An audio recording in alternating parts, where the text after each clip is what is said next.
What's going on, guys? Welcome to FLAmerica.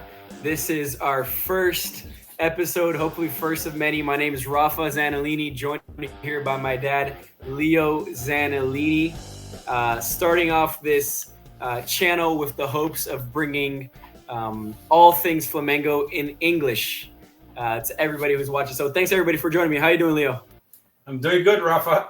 Good to be here. We finally got this thing off the ground. Let's hope that we can have some fun doing it. And who knows, along the way, pick up a person or two that either wants to know more about Flamengo and cannot follow the updates in Portuguese because they don't speak Portuguese, or Brazilian fans, Flamengo fans that want to brush up in their English by listening to us and at the same time having some fun together. So glad to be here. I love it, and I'm excited. Dad and I are diehard Flamengo fans. My dad's been a diehard Flamengo fan since he was born. I'm sure throughout these episodes, he's going to tell a lot of great stories through his time of how it was being a Flamengo fan in the 80s and 90s, and I'll be able to share how it's like, growing up also as a lifelong Flamengo fan. So for today's first episode, thank you guys for joining us. We hope to have you guys stick around. Subscribe, like, and let's grow this channel together. For today, we're going to focus on the upcoming Copa do Brasil final that's going to be happening on Sunday. Last Sunday, Flamengo won the first one leg 3-1 at home in the Maracanã, and we're going to have the upcoming away leg at Atletico Mineiro Stadium, Arena MRV. So let's talk about this, Leo, real quick. Let me ask you, what's at stake? Right? Can you talk a little bit about the significance of the Copa do Brasil for Flamengo, and what that would mean for us to get that title this year?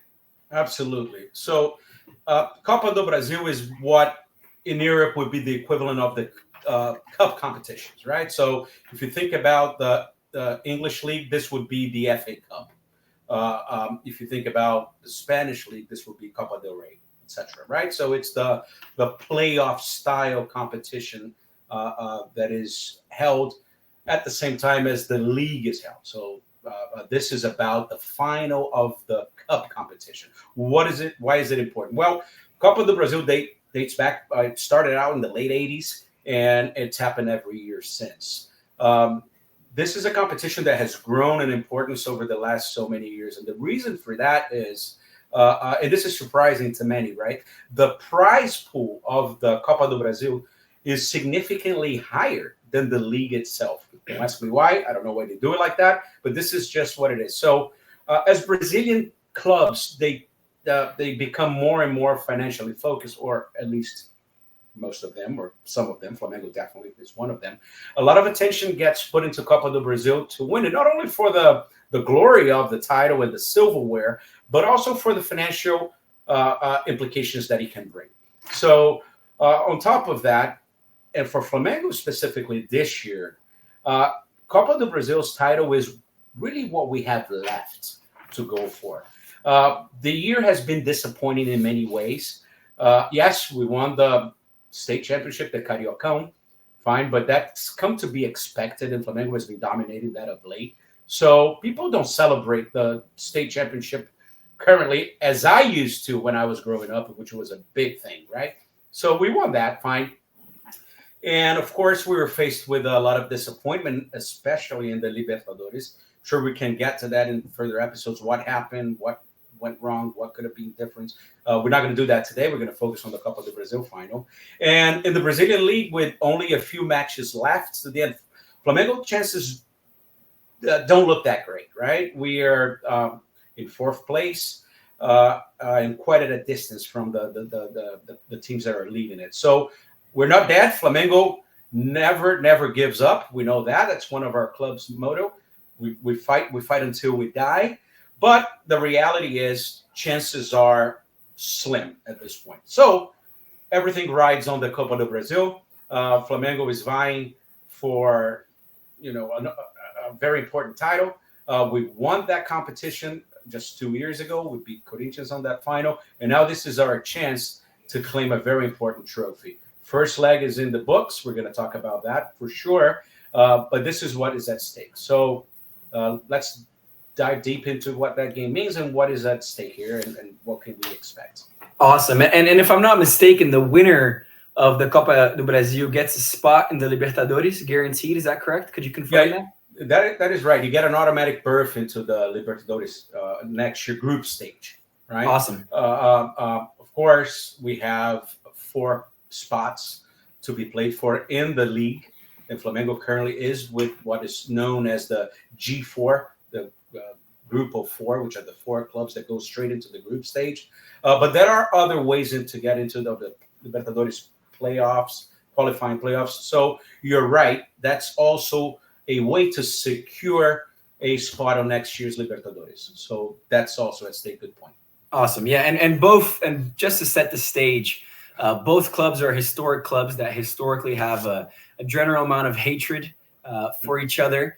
Passionate fan bases, and I know Atletico Mineiro will be fighting to erase that first leg defeat, and attempt to claim the trophy at home, although we know they won't.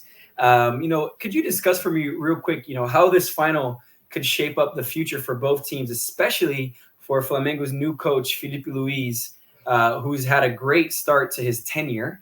So could you discuss that, how this could shape up the immediate future, for both teams, and the importance of this victory could be for new coach Felipe Luis? Sure. Just in perspective, right? And we got to keep that in mind. And we can't forget a couple of weeks from now, we're going to have the Libertadores final, which is where we would like to have been, as we have been in recent history. But we are not. However, Atletico Mineiro, or Galo, Rooster, as they are known for, they are in that final. So their really important game left this year, although this is obviously super important, there's no denying that, they have an even bigger game coming up in the next end of the month. Weeks. End of the month, right? So this is a much bigger game for us, Flamengo fans, than it is for them because of that. Now, what you say is correct. Flamengo and Atletico Mineiro are historical rivals. They come from different states, different cities, and different states.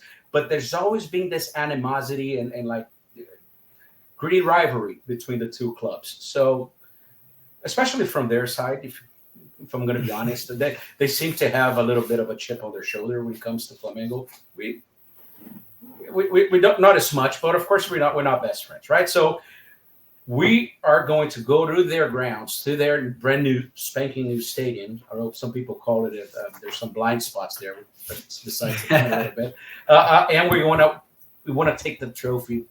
We're going to leave that stadium with the trophy in hand. So huge game for us. You asked about Felipe Luis. Absolutely important. Yes, he signed a contract, and he's signed through the end of next year. But we know in Brazil, the tenure of a current coach depends a lot on results that he can achieve. That said, he has the possibility of lifting his first trophy months, not even 2 months into his professional coaching career. Funny about that, like if you just walk back now this year, once he retired, he completed his licensing. He started out on the under-17s Flamengo base. He did great there. And then he was catapulted quickly under the under-21s. And guess what? With only a month or two, he found himself in the FIFA under-21s club championship in Maracanã. And Flamengo won in most dramatic fashion against Olympiacos at home on a comeback. So it's a little, soccer has this funny way of things repeating itself. But guess what? Felipe Luis can be found himself in a bigger job, and only with a little less than a month, is already involved in a huge game where he can lift a trophy. Maybe it's karma. Maybe it's written in the stars. Maybe, it's just what the man brings to the table. So absolutely, this could consolidate what could be the beginning of a legacy, and finally cure the malaise that still lingers in a lot of Flamengo fans of the widow. We call it the widow syndrome. And the widow syndrome is, ever since Jorge Jesus left in the unfortunate circumstances of the COVID pandemic, we haven't really had a coach that has been embraced by the fans and that we can be proud of and delighted to have around. Felipe Luis has all the DNA, all the pedigree, all of the identification with the club that could make him that hopefully long-lasting, long-tenured coach that will bring us lots of trophies. So big for Felipe, 100%. Very big for the fans, absolutely, but huge for the club if this all can come together and a year of disappointment in the most glorious fashion of winning the Copa do Brasil. So I agree. I huge. agree. And you mentioned Felipe Luis having a certain star to him, right? In Portuguese, we call it having a estrela, which is just having a unspoken, unfathomable, just like luck factor that sometimes just carries you through tough situations. We'll speak a little bit about another player who seems to have that, especially in finals, Gabigol. And just to talk about Flamengo's journey to the final and finally getting to this dominant 3-1 win in the first leg in the Maracanã. I think we can cover a couple key highlights, some moments from that match, and some standout players, and also maybe discuss the importance of getting a solid result in the first leg and how that is able to give us an advantage now going into the away leg at the Arena MRV, where hopefully we'll be the first team to lift a trophy in that stadium. So, Leo, what do you think of Flamengo's performance in the first leg? Was the 3-1 well deserved? I think it was definitely deserved. I would have liked it to be 3-0, which would kind of gift wrap this title for us pretty much. But it was deserved. Flamengo played a great game in many ways. And it's undeniable that, it's just those strange things that happen in soccer. We cannot talk about that first leg game without talking about Gabigol. We just can't. The man is on the last 2 months of his 5-year contract. He's being surrounded by controversy. This last year, he hasn't played well at all. He has barely even played this year under former management. He played terribly last year.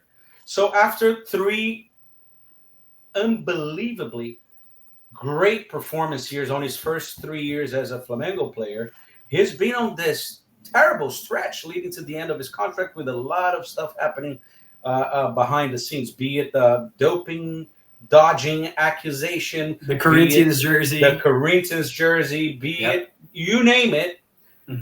He's been surrounded by that, which was obfuscating and tarnishing the legacy and the brilliant history that he built in the first 3 years. I think unequivocally he was at pace, and maybe he still is, who knows, of becoming Flamengo's all-time second biggest player or second biggest player. idol. Yeah, behind Zico. And he was in that path, certainly with the younger generation, because he was so decisive and he scored all these goals when he mattered and he lifted those titles and he had that grit and that little bit of debauchery to him that Flamengo fans respond to and like. But he was throwing all of that away for a number of reasons that, some of them we can see, some of them we don't really understand. We don't know what's going on. You name it. It's no point speculating that. But that was dying out. That was dying down. And then all of a sudden, after not starting, throughout the year for the most part, Felipe Luis puts him in the starting lineup in a final, and the guy scores two goals. 16 goals in 17 finals. Gabigol has. He's up. Where I was reading the other day, the top 10 scorers in finals of all time, and you have Messi, Ronaldo, all these amazing names, and then Gabigol in there. So it just speaks to his clutch gene, where love him or hate him, part of you just loves him, right? Even opposing fans, I feel, have that little bit of you hate him, but you can't. Something about him just does that. And to segue off that, of course, that's this big standout name. Now, I want to bring up, right, someone else who stood out to me in that first leg, who I think we need to keep that form in the second leg, and Wesley, right? Wesley, our right back, especially he's covering a pivotal point of their attack, which is, Hulk and Paulinho, who is probably the strong point, and Guilherme Arana, who plays on that left wing side, which a little statistic is that Guilherme Arana has the most goals for Atletico Mineiro this Copa do Brasil campaign. He has 3. So, and now he's, Milito, the Atletico Mineiro coach, has been playing Guilherme Arana, who's a traditional left back, has been playing him more as a left wing role. And he's our top scorer in the Copa do Brasil. So Wesley, who was a right back where I was celebrating when Atalanta from Italy showed interest in him, I was jumping out my seat, hoping they wouldn't even they would stop watching his games so they wouldn't convince themselves not to buy him. That's how bad I thought he was, all due respect. He has grown in an immense fashion. I've watched videos of him stating he's been watching a lot more film, genuinely putting time to get better, and it's reflecting in his game. I mean, Flamengo's first goal, he took the ball from almost in our box, right? I mean, Jason gave him a pass, and he took it all the way up and set up the goal. So I think, to me, he's the guy that's going to need to keep that form in the second leg, especially covering that side of Guilherme Arana and Hook close by to the middle. Who do you think stood out in the first leg and is going to have to keep the same form? And maybe who should we be watching out for? Yeah, Wesley was definitely a key to that game. He played tremendous. You said it. Again, it's one of those storylines of the year. We had this guy who really divides Flamengo fans. Maybe not now because he's doing great, but throughout the year, he's really a divisive figure. He had some off the field issues. He's a young kid. He's obviously super talented. He's strong. He's fast. But he also doesn't make the. He's young, still young, but his decision making still sometimes are questionable on and off the field, you would say. But he's been on this major upswing in terms of his performance. Perhaps a lot of that can be credited to the new coach, right? But let's not forget, his new coach was a world-class left back. So he understands a thing or two about that position, right? So perhaps you have some of that. So he definitely played a good game, and yes, he has to contain the left flank of the Atletico's offense. But we have to also remember that, if anything, Wesley is stronger on the attacking side of his game, not so much on the defensive side, although he's been improving. Mm-hmm. So that's something to keep an eye on. But overall, what I want to see in that game is Flamengo playing its game, not let Atletico take control of the game, because you would expect that they need to score at least 2 goals, and they're going to be playing at home, and they have really, they have to come out and pressure us, right? It's not like they're gonna sit back and wait for opportunities. Mm-hmm. They need to come at us, and it's normal that at least certainly in the beginning of the game, with the crowd going crazy, trying to push them through, that they may blitz us. Let's not forget, in the last games where Flamengo had a convincing victory, the first 5 minutes of the game, these were maybe towards the end they did all right as well when we kind of settled after the third goal. But the first 5 minutes of the game, Atletico were doing better. They were playing better than us. Up until towards the end of the game, that's their only part of the game where they impose their pace. So they will definitely do that on Sunday. And Flamengo needs to, be mature, control, and then slowly introduce our pace of the game, a pace of ball possession, and not get in any sort of desperation. It'd be great to avoid conceding a goal in the beginning, but at the same time, if we're smart enough, we concede a goal, that may open. Maybe they'll go 2-way ahead and we can counter. In any case, what I would like Flamengo to do is to impose itself. It's to play its game. We absolutely outclassed them on the last game. We do have this Libertadores final to worry about. So this is it for us. So, and I'll tell you what, with the way the team has been playing, with the way some of our key players have been playing, I'm confident that can be done. So no panic. Let's be mature and sober, and control a little bit their initial push, which will happen, and then slowly but surely establishing mental and physical control of the game. We're not going to talk about this week's game against Cruzeiro. It's not the subject of today's video, but that also happened. Cruzeiro was much better than us in the first 15 minutes, but slowly it's almost we got into it. The inevitable happened. And when I say the inevitable happened, is Flamengo establishing the authority and the control of the game. I think we're gonna see a little bit of that. Enhanced version of that, with Atletico really pushing and hopefully Flamengo will do that. And I agree with what you said about even the Cruzeiro game. Flamengo starting off a little bit slow, and when you mentioned Flamengo having to play our game, what I love the most to see about Felipe Luis, which I think is different than Chichi, our previous coach, is that in the second leg away against Corinthians, with our backs against the wall, early in the first half of the second leg, we get a red card. He gets a red card. And instead of putting the team with six at the back and parking the bus Jose Mourinho style and hoping that they didn't come and they'll come and kill us, similar to a couple years ago in 2018 when Japan in the World Cup went up against Belgium. They put their whole team back and then Belgium scored and won, right? So we actually kept attacking, which I loved, and I want to see that in the second leg, particularly with Atletico Mineiro's strengths being actually their attack, right? We mentioned Guilherme Arana, Hulk, Paulinho, all these dangerous players who are relatively informed, especially in the Libertadores. So they're going to be the crucial point for them having a comeback, right? Not to mention, we need to start off strong, because the last thing we want, in my opinion, is to concede an early goal. At that point, it's a 1 goal difference, and we're going to have our backs against the walls. And I think they're going to come in harder than Corinthians did. And what I want to mention, though, this defensive prowess that Flamengo has had is reflected in the fact that Flamengo, out of the 9 games in the Copa Brasil, 7 of them we've gone with a clean sheet. Should have been 8 in this last game. So almost every game we've played have had a clean sheet. Versus Galo, Atletico Mineiro, only 4 of their games they've had clean sheets, and they've had arguably a much easier trajectory to the final, right? So do you think Atletico's attack can put enough pressure on Flamengo to overcome this 3-1 deficit, or do you think our defense will hold? Well, they'll definitely try, and they have no other choice but to do that, but to push forward, right? It's not like they have to win by 1 to be champions, or win by 1 to even go to penalties.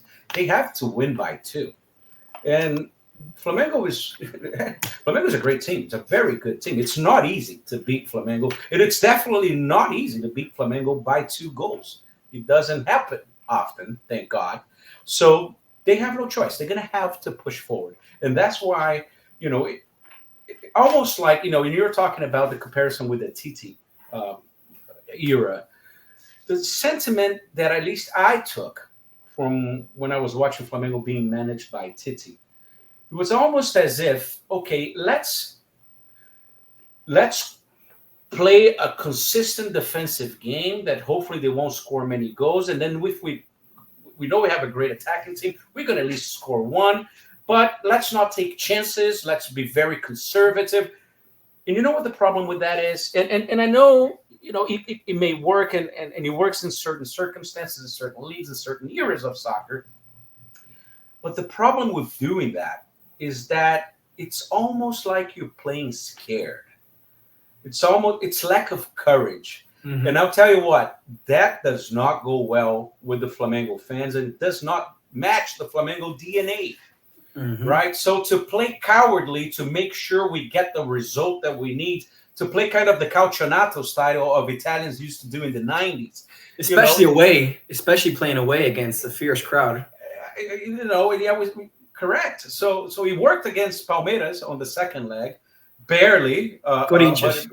Right? Well, Corinthians we play different, right? Against Corinthians we had a little bit of a downside by having a man down. Mm-hmm. So that puts a little bit of an onus on you. It's harder to play as courageously when you are a man down, right? Because you're going to open up the back. So whereas with Felipe Luis, yes, and he said it himself. He did say it himself. Yeah, there will be times where we're going to be caught off guard.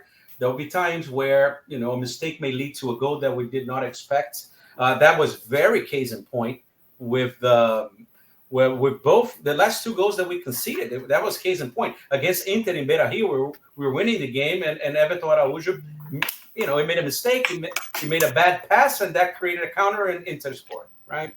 Because the team, why did that happen? That game, funny enough, that goal may not have taken place under Titi's structure. Why? Because first of all, Flamengo winning the game with 50 minutes to go in Beira-Rio, if they collected the ball, they might not push forward in that situation. They would just control the ball, pass it around, kill time. But the kid collected the ball when he was trying to push forward for a counter, and then he made a mistake, and they caught the defense on the back foot, and that opened the door for Inter to score. If you think about the last goal that we conceded, the Atletico's goal against last weekend, perhaps one of the most skilled and classic players that we have made a terrible mistake by controlling the ball inside the box, and and that cost us. So what I like about Felipe Luis' attitude is that he does not like to be aggressed upon without throwing counter punches whenever he can. So, let's be the best we can of, shielding blows from, and hopefully we're going to stay on our foot because we won rounds 1, 2, and 3. So if we do nothing on rounds 4 and 5 and we don't get knocked out, we're going to win by points, right? That's kind of the Tite approach. Yes, a lot of times that turns up to work, but it's not the Flamengo DNA. It's not what the fans like, and quite frankly, I'm sure it's not what the players like either, right? So this is to me a big difference, and if anything, I want that to continue, right? Yes, they're going to push, they're going to attack us, they're going to come all guns blazing at us, but I don't want to see Flamengo intimidated. That's one thing that upsets me, and I'm sure all of Flamengo fans, we don't like to be cowards. We don't like to feel that we're being cornered and pushed around and scared to. Okay, you're going to knock us out, but I'm going to land a few on you too. You know what I'm saying? I'm not going to just cower down and hunker down and hope, that I win by points. I agree. And hey, guys, just to, before we wrap it up, just wanted to say thank you guys for joining us on the first episode. As time goes on and each episode goes on, we're going to make sure the technological aspect of it continues improving. So thank you for bearing with us with any technical negatives, I guess. And, we hope to have you guys join us in the future. Before we wrap up, I want to encourage you guys to drop your thoughts in the comments, right? Predictions, who you think is going to be pivotal. And to wrap it up, me and Leo are going to give our score prediction and the player that's going to be the most important. Okay. To me, the player is going to be most important is going to be either Pulgar or Everton Araújo, the holding midfielders. Depends which one starts. Pulgar has a tendency to get yellow cards and red cards quick, so making sure that if he plays, he stays disciplined. And Everton Araújo, young guy, super young kid playing, his first big final, that he doesn't make any costly mistakes. Final score line is going to be 1-1, in my opinion, and we're going to take the title. How about you, Dad? Well, I don't know what the final score will be, but I know we're going to win it. I just feel it. I know this is our title. We need this one. We need it in many ways, and I like where we are. If this game was taking place 2 months ago under Tite, even if we had one, first of all, I don't know if we were 1-3-1, but even if we did, something would be bothering me and worrying me that we're going to try to navigate 90 minutes without conceding 2 goals, and that's not the way Flamengo plays, and I'm sure that's not the way Flamengo will play. So, as for the decisive player who I'm going to looking for, I'm going to make I'm going to give you my opinion here. I think it's going to oddly be, just because that's the way soccer and Flamengo are, I think it's going to be Gabigol again. I think he's going to score a goal that will eliminate the hopes and the dreams of the Atletico fans in some fashion. Whether it's we're going to be down 1-0 and they be pressing and with 10 minutes to go and he's going to tie the game, whether it's going to be scoring 1 goal when it's 0-0 and they just give up. I don't know what it's going to be, but I have a feeling that this story is already written in a way that Gabigol has to be the man of this final to create the circumstances of perhaps his resurgence as the second most important player in Flamengo's history, which, who knows? We hear all these talks about last dance. Maybe it's not his last dance. And if it is his last dance, going out with a bang. Going out with a bang, and it's the last dance with a title and a trophy. Love it. So let's go. Thanks for joining us, guys. Episode 1 in the books. Subscribe, join. It's a blessing. We, help us build this. And saudações rubro-negro. Vamos, Mengão. Valeu.